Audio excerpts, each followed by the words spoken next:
আজকে আমরা ঘুরতে চলে এলাম গ্রামে। দেখতেই পাচ্ছেন পরিবেশটা কত মনোমুগ্ধকর। আমি একটি পুকুরের কিনারায় দাঁড়িয়ে আছি, আর পুকুরের চারিপাশে সবুজে ঘেরা গাছগাছালি। পুকুরের মাঝে অনেকগুলো হাঁস নিজের আপন মনে ঘুরে বেড়াচ্ছে, আর পুকুরে পানাতে সবুজ পানাতে একদম চারিদিকে ছড়িয়ে আছে।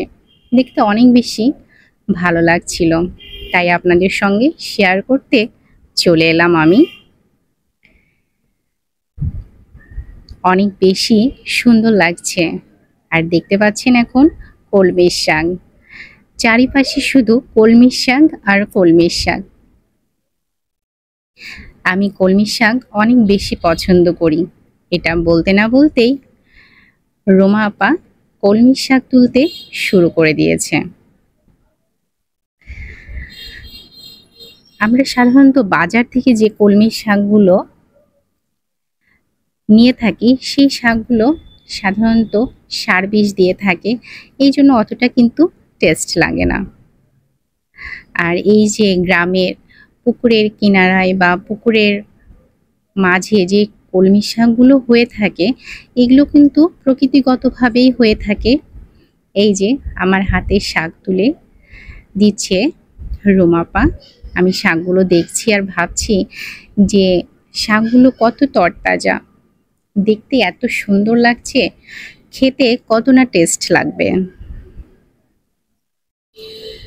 তো এই শাকগুলো কোনো সার বিষ দেওয়া নেই, কিন্তু প্রকৃতিগতভাবেই হয়ে উঠছে, আবার প্রকৃতিগতভাবেই এগুলো ছড়িয়ে ছিটে আছে।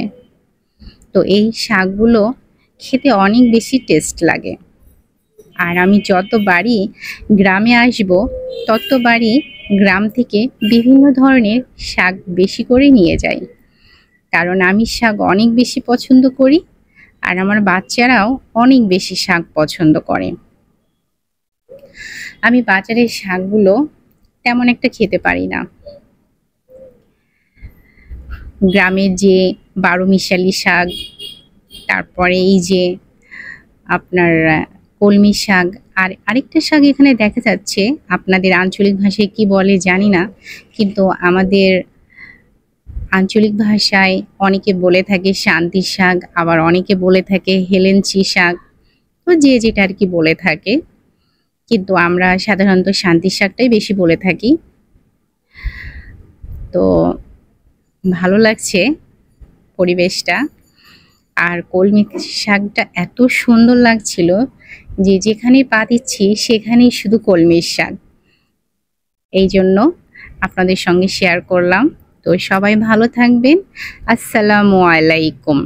আল্লাহ হাফিজ।